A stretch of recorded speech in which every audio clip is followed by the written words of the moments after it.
building was built in 1910 to house the Molsons Bank. And if the name Molsons sounds familiar, it was the same family that had that has the brewing company, Molsons Beer.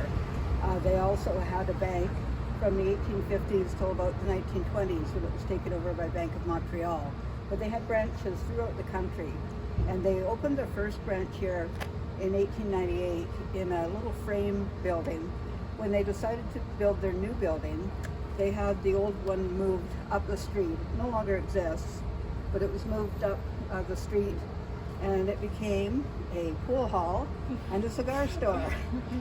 And then they had built the new building in this location.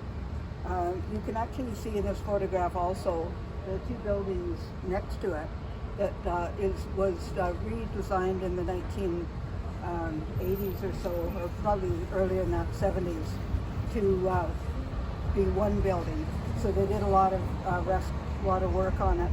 But originally there were two individual frame buildings there that were built in the late 1890s, early 1900s. One of them you can see by the cross on it was a drugstore, the Red Cross drugstore.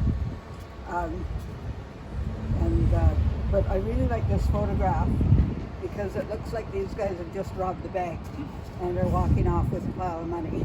Probably not the case, but it makes a good story.